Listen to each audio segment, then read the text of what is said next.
আসসালামু আলাইকুম রহমতুল্লাহি ওয়া বারাকাতুহু। সম্মানিত দর্শক, ভারতের নিরাপত্তা উপদেষ্টা জনাব অজিত দোভাল সাম্প্রতিক সময়ে তিনি চীন সফরে গিয়েছেন এবং তার সেই চীন সফরের ধারাবাহিকতায় চীনের প্রেসিডেন্ট ভারত সফরে আসছেন। খুবই যুগান্তকারী একটি ঘটনা। এশিয়া নয়, সারা দুনিয়া তোলপাড় করা একটি ঘটনা। কেন অজিত দোভাল চীনে গেলেন আর কেন চীনের প্রেসিডেন্ট এই সময় হঠাৎ করে ভারত আসলেন, এই বিষয়গুলো নিয়ে কথা বলব। অন্যদিকে নরেন্দ্র মোদীর সবচেয়ে ঘনিষ্ঠ যিনি মিস্টার জয়শঙ্কর, ভারতের পররাষ্ট্রমন্ত্রী, তিনি একেবারে একটা সংক্ষিপ্ত সফরে খুব ছোট্ট একটা প্রতিনিধি নিয়ে তিনি রাশিয়া সফর করেছেন। সাধারণত যেটি হয় সেটি হলো রাশিয়াতে পররাষ্ট্রমন্ত্রীর সঙ্গে রাশিয়ার পররাষ্ট্রমন্ত্রী একটি দ্বিপাক্ষিক বৈঠক হতে পারে, এবং আপনি জানেন যে এই মুহূর্তে যদি পৃথিবীর সবচেয়ে ঝানু, সবচেয়ে আকর্ষণীয় এবং সবচেয়ে ব্যক্তিত্ববান পররাষ্ট্রমন্ত্রী এবং গত ১০০ বছরে একমাত্র হেনরি কিসিঞ্জার ছাড়া বিশ্বের মঞ্চে বর্তমান যিনি রাশিয়ার পররাষ্ট্রমন্ত্রী রয়েছেন মিস্টার লাভরভ, তার মতো এরকম ব্যক্তিত্ববান, এরকম ঝানু, এরকম সফল রাজনীতিবিদ এবং মন্ত্রী, পররাষ্ট্রমন্ত্রী আমরা দেখিনি।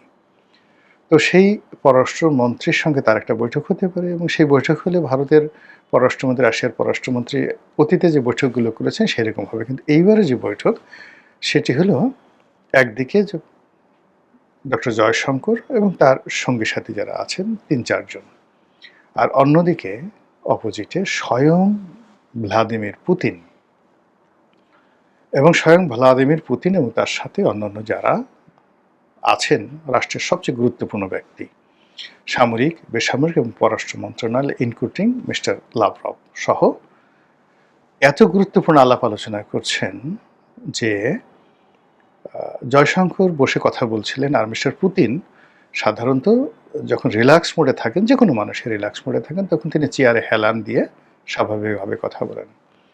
কিন্তু যখন খুব অ্যাটেন্টিভ হতে চান, কান খাড়া করে কোনো কিছু শুনতে চান, তখন অনেকটা সামনের দিকে ঝুঁকেন, সামনে টেবিল থাকলে টেবিলের উপরে হাত রাখেন, তারপরে মাথাটা নুয়ে মনোযোগ সহকারে কান একটু বাঁকা করে মানুষ সাধারণত বক্তব্য শুনেন।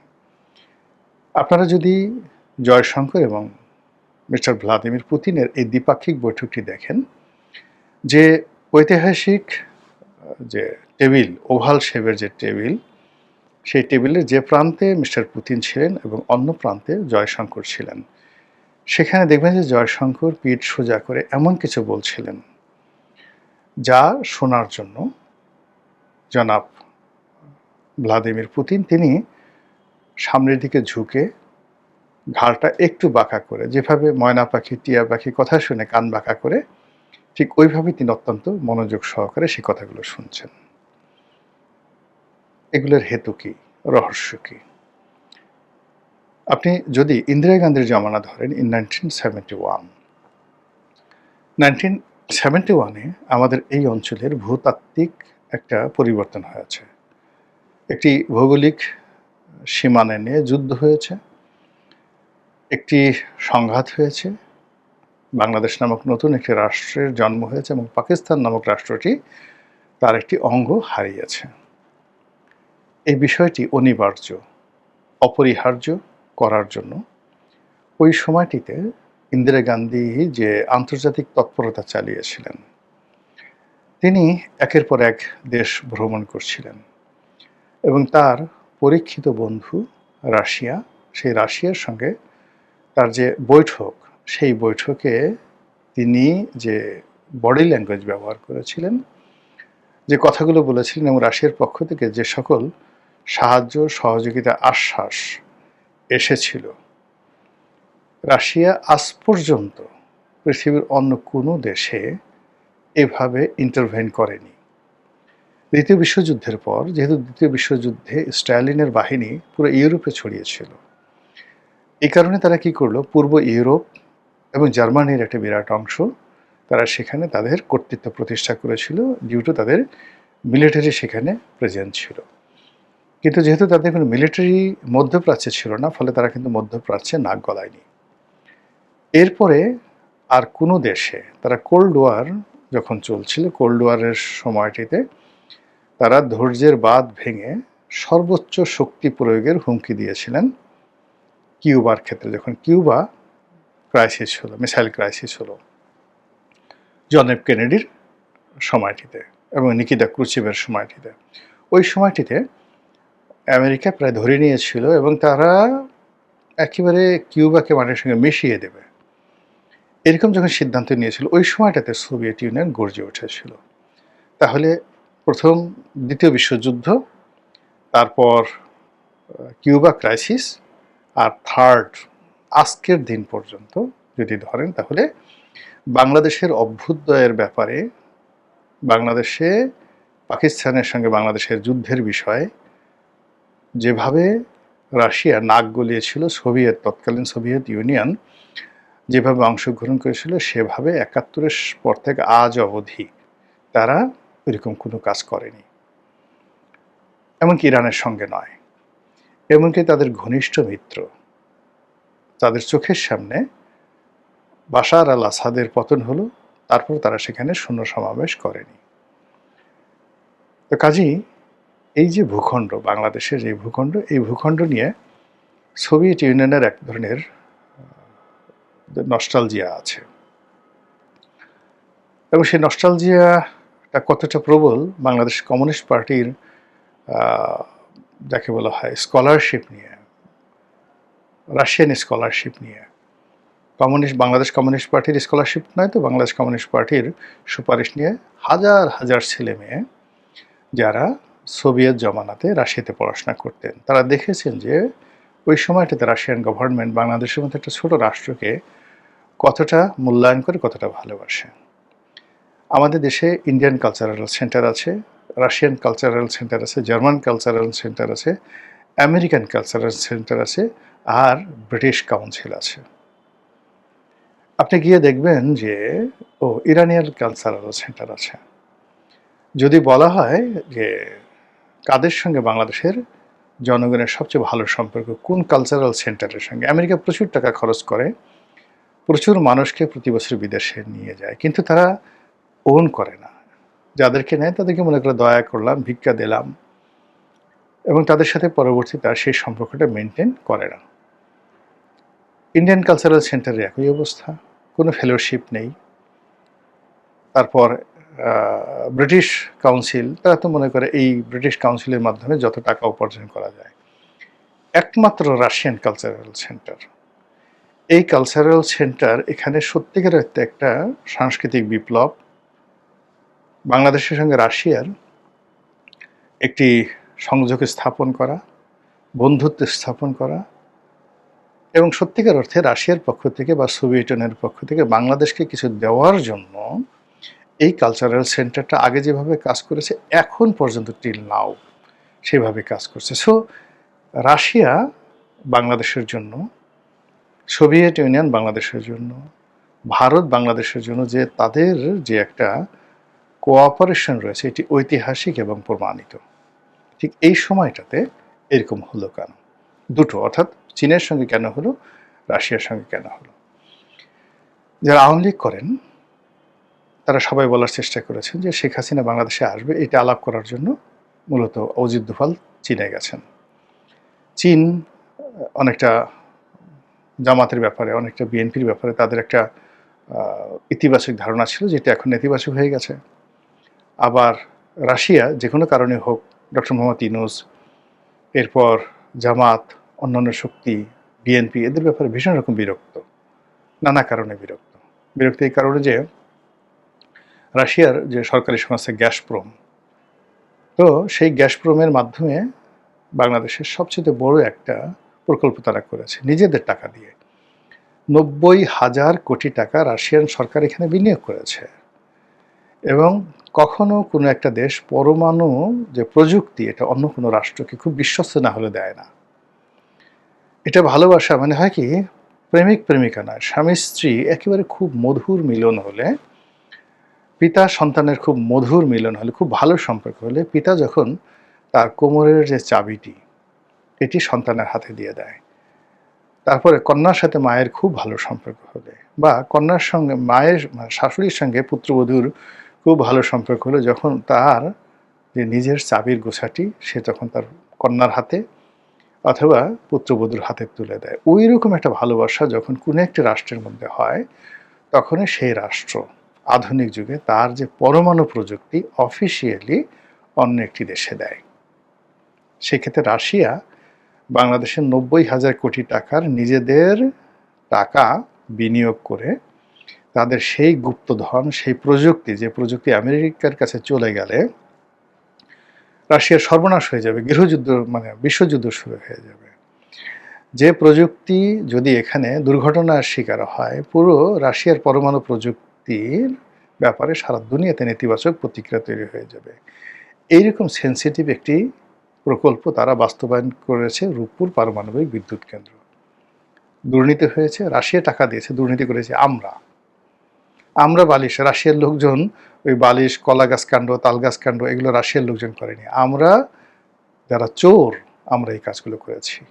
আমরা এই চুরি গুলিস্তানে করি, আমরা এই চুরি বায়তুল মোকাররমে করি, মসজিদের সামনে গিয়ে দাঁড়িয়ে থাকি এবং রেখি করি কোন জুতাটি চুরি করতে হবে। আমরা এই মসজিদে গিয়ে জুতা চুরি করি, আমরা এখানে মসজিদে বসে নারী ধর্ষণ করি, মসজিদের সিঁড়ির গোড়ায় নিয়ে 11 বছরের মেয়েকে ধর্ষণ করে আমরা প্রেগন্যান্ট বানিয়ে দিই। We are the nation. আমাদের কাছে মসজিদ, মন্দির, গির্জা, প্যাগোডা ডাজ নট ম্যাটার। আমরা যেখানে ধর্ষণ দরকার, যেখানে চুরি দরকার, ডাকাতির দরকার, সেটা আমরা করি। সেটা রূপপুর পারমাণবিক বিদ্যুৎ কেন্দ্র হোক কিংবা কর্ণফুলী ট্যানেল হোক। আমাদের এই চুরি করার যে মন মানসিকতা, এটা যখন আমরা সরাসরি পুতিনকে গালি দিই, সরাসরি রাশিয়াকে গালি দেয় যে তোমরা 90,000 কোটি টাকা দিয়েছো, এই 90,000 কোটি টাকার মধ্যে 60,000 কোটি টাকায় তোমরা ঘুষ দিয়ে দিয়েছো টিউলিপ সিদ্দিকীকে, শেখ হাসিনাকে, তখন এই ধরনের কথা শুনলে কেমন মেজাজ গরম হয়, কতটা অপমান লাগে। আপনি নিজের কথা চিন্তা করেন যে আপনার ঘরের সবচেয়ে সিক্রেট একটা জিনিস, সবচেয়ে মূল্যবান একটা জিনিস আমাকে দিয়েছেন, আর আমি সেই জিনিসটি পাওয়ার পর আপনাকে চোর বললাম যে আপনি এটা চুরি করে আমাকে দিয়েছেন আমার কাছ থেকে এইগুলো মানে চুরি করার জন্য। এরকম ঘটনা বাংলাদেশের ক্ষেত্রে ঘটেছে ইউনূস জমানাতে। ফলে বুঝেন রাশিয়ার সাথে বাংলাদেশের সম্পর্কটা কোন পর্যায়ে আছে। তো এই সকল বিষয় নিয়ে একটা জটিল পরিবেশ পরিস্থিতি বাংলাদেশ, ভারত, চীন, পাকিস্তান, তারপরে আমেরিকা সব জায়গাতে চলে আসছে। তার সঙ্গে সঙ্গে এখানে আইএসের উত্থান, জঙ্গিবাদের উত্থান, আনসারুল্লাহ বাংলা টিমের উত্থান, এরপর এখানে আরও নানা রকম সংগঠনের উত্থান, সাম্প্রতিক সময় বোমাবাজি, বিভিন্ন যাকে বলা হয় সাম্প্রদায়িক শক্তির উপর এক পক্ষের উপর আর এক পক্ষের আক্রমণ, দেশের অর্থনৈতিক দুরবস্থা, যে সকল বিদেশি বিনিয়োগকারী ইনক্লুডিং রাশিয়া, এই যে রাশিয়া যে বিনিয়োগ করেছে 90,000 কোটি টাকা বা 1 লক্ষ কোটি টাকা তারা যা বিনিয়োগ করেছে, এই বিনিয়োগ ফেরত নেওয়া, এই বিনিয়োগের নিরাপত্তা বিধান করা, এটিকে প্রোডাকশনে নিয়ে যাওয়া, তদারক করা, এই জন্য তো একটা বিশ্বস্ত রিলায়েবল রিলেশন দরকার। সেই রিলেশনটা সরকার যদি করতে না পারে, তাহলে তো পুরো জিনিসটি রাশিয়ার সাথে সম্পর্ক নষ্ট হলো, প্রজেক্টটি নষ্ট হয়ে যাবে। Similarly as a single country যদি ধরেন প্রাইভেট এবং পাবলিক, এখানে সবচেয়ে বেশি বিনিয়োগ আছে চীনের এই মুহূর্তে বাংলাদেশে। বহু শত শত চীনা কোম্পানি, চীনা নাগরিক এদেশে বিনিয়োগ করেছে, চীনা ব্যাংক করেছে, চীনা সরকার করেছে। দেশ যদি এই অবস্থায় চলে, অস্থিতিশীল চলে, প্রত্যেকটা প্রতিষ্ঠান যদি লস হয়, সরকার যদি ঋণ পরিশোধ করতে না পারে, ব্যাংকগুলো যদি রেমিটেন্স করতে না পারে, চীনের বহু প্রতিষ্ঠান দেউলিয়া হয়ে যাবে। ফলে চীন কোনো অবস্থাতেই আঙ্গুল চুষবে না। এখানে বিলিয়ন বিলিয়ন ডলারের ব্যাপার। চীন কত বিলিয়ন ডলার বিনিয়োগ করেছে, তাকে সেটা নিতে হবে। গত 2 বছরে চীন যদি এখান থেকে সে রেমিটেন্স নিতে না পারে, টাকা না নিতে পারে, তার লভ্যাংশ না নিতে পারে, তাহলে সে কোনো অবস্থাতে আঙ্গুল চুষে বসে থাকবে না। এরপরে ভারত 17 বছরে বা 15 বছরে শেখ হাসিনার জামানাতে ভারত 2 হাতে অর্থ দিয়েছে। ভারত সরকার অর্থ দিয়েছে, ভারতের এক্সিম ব্যাংক অর্থ দিয়েছে, ভারতীয় আদানি থেকে শুরু করে বড় বড় শিল্প প্রতিষ্ঠান এখানে বিনিয়োগ করেছে। ভারতের যে রাষ্ট্র, বাংলাদেশ রাষ্ট্রের সাথে যৌথভাবে বিনিয়োগ করেছে। অবকাঠামো, বিদ্যুৎ, সড়ক, নদীপথ, রেলপথ সব জায়গাতে বিনিয়োগ আছে। কত বিলিয়ন আছে আমি বলতে পারবো না, not less than 20 or 30 billion dollar. আর চীনের বিনিয়োগ হয়তো 40 বিলিয়ন ডলার আছে। কাজেই এই বিষয়গুলো আপনি উলাং ফটের সিদ্ধান্তের উপর ছেড়ে দিতে পারেন না। এই বিষয়গুলো আপনি ওপেন টি বায়োস্কোপ সিনেমার মতো বসে বসে আপনি ওপেন টি বায়োস্কোপ দেখতে পারেন না। কাজেই এগুলোর একটা মানে যাকে বলা হয় মেরুকরণ দরকার। এগুলোর একটি যাকে বলা হয় সিস্টেমের মধ্যে আনা দরকার। এবং সেই কারণে কি এই ধরনের বৈঠক হচ্ছে ঘন ঘন, যেখানে রিজিওনাল সেফটি অ্যান্ড সিকিউরিটি, এখানে জঙ্গিবাদের উত্থান এবং এখান থেকে জঙ্গিবাদটা ছড়িয়ে পড়ার সম্ভাবনা, এগুলো নিয়ে কি অজিত দোভাল এবং চীন আতঙ্কিত? এর কারণ হলো চীন সবচেয়ে জমের মতো ভয় পায় তাদের দেশে মুসলিম উগ্রবাদ। আপনারা জানেন যে চীনের বেশ কয়েকটি প্রদেশে মুসলমানরা যুদ্ধ করছে, বিশেষ করে উইঘুর সম্প্রদায়ের মুসলমানরা সেখানে সশস্ত্র যুদ্ধ করছে এবং সেই যুদ্ধ এবং তাদেরকে দমন করার জন্য চীন দুনিয়ার সবচেয়ে নৃশংসতা সেখানে প্রদর্শন করছে। কাজেই ওই যে উইঘুর মুসলিম, তাদেরকে নিয়ে আমাদের এই বাংলাদেশে আপনি আমি জানি না, কিন্তু ওই যে সংগ্রামের একজন সম্পাদক ছিলেন আবুল আসাদ, তার অনেকগুলো বই আছে অত্যন্ত জনপ্রিয় সাইমুম সিরিজের। আমরা যেমন মাসুদ রানা পড়ি বা ধরুন রোমেনা আফাজের দস্যু বনুহর পড়ি, ওর চাইতেও সেই সাইমুম সিরিজের যে বইগুলো অত্যন্ত জনপ্রিয়। সেখানে উইঘুর মুসলিমদের পক্ষে জিহাদ করার জন্য যেভাবে উদ্বুদ্ধ করা হয়েছে, আপনার কি মনে হয় চীন নাকের তেল দিয়ে ঘুমাচ্ছে? চীন কি এটা জানে না যে যে ভদ্রলোক এটা লিখেছে আর যত কোটি কোটি মানুষ সেই বই পড়েছে, লক্ষ লক্ষ তরুণ সেই বই পড়েছে, তারা জামাত করে, তারা ইসলামপন্থী এবং তারা স্বপ্ন দেখে সেই চীনের উইঘুর অঞ্চলে গিয়ে জিহাদ করার জন্য। এবং সেই জিহাদের যে নমুনা ইদানিংকালে যদি বাংলাদেশে বেড়ে যায়, সেটি এখান থেকে উইঘুর যেতে কোনো কষ্ট হয় না, খুব সহজ। বাংলাদেশ থেকে অহরহ মানুষ আফগানিস্তান যাচ্ছে, আফগানিস্তান থেকে সীমান্ত পাড়ি দিয়ে মধ্য এশিয়ার দেশগুলোতে যাচ্ছে এবং সেখান থেকে সীমান্ত পাড়ি দিয়ে সোজা উইঘুরে চলে যাচ্ছে, চীন যাওয়া লাগবে না। This is there is a huge transit. তো এই বিষয়গুলো নিয়ে চীন যদি আলোচনা করে এবং সেই আলোচনায় বাংলাদেশের প্রসঙ্গ চলে আসতে পারে। এরপর আপনি ধরুন যেটা রাশিয়ার কথা বললাম, সেই রাশিয়ার বিনিয়োগ, রাশিয়ার অর্থনীতি, রাশিয়ার সাথে বাংলাদেশের সম্পর্ক, সেইগুলো নিয়ে আলোচনা হতে পারে। নতুন সরকারের ভবিষ্যৎ নিয়ে আলোচনা হতে পারে। আর ওই যে আওয়ামী লীগ যেভাবে লাফাচ্ছে, আপা আসতে পারে, আপাকে নিয়ে আলোচনা হতে পারে, আওয়ামী লীগ নিয়ে আলোচনা হতে পারে, বাংলাদেশের রাজনীতি নিয়ে আলোচনা হতে পারে। এর কারণ হলো এখানে যেভাবে আমেরিকা তার প্রেজেন্স বাড়াচ্ছে, যেভাবে এই অঞ্চলে আধিপত্য বিস্তার করার জন্য রীতিমতো আইএসআই, পাকিস্তানি গোয়েন্দা সংস্থা এবং পাকিস্তানের সরকার মরিয়া হয়ে পড়েছে। সেই ক্ষেত্রে প্রতিবেশী রাষ্ট্র ভারত কিংবা আমাদের উন্নয়ন পার্টনার চীন অথবা আমাদের দীর্ঘদিনের পরীক্ষিত বন্ধু বিশ্বের সবচেয়ে বড় পরাশক্তি রাশিয়া, তারা যদি উৎকণ্ঠ অনুভব করে, উদ্বেগ অনুভব করে, পারস্পরিক বৈঠক করে এবং কোনো সিদ্ধান্ত নেয়, এর মধ্যে আমি আশ্চর্য হওয়ার কিছু দেখি না। আমি আশ্চর্য হওয়ার বিষয় দেখি এই বিষয়গুলি নিয়ে যদি আমরা উদাসীনতা প্রদর্শন করি, না বুঝি এবং সঠিক সময় সঠিক সিদ্ধান্ত নিতে না পারি। মহান আল্লাহ আমাদের সবাইকে হেদায়েত দান করুন এবং হেফাজত করুন। আসসালামু আলাইকুম ওয়া রাহমাতুল্লাহি ওয়া বারাকাতুহু।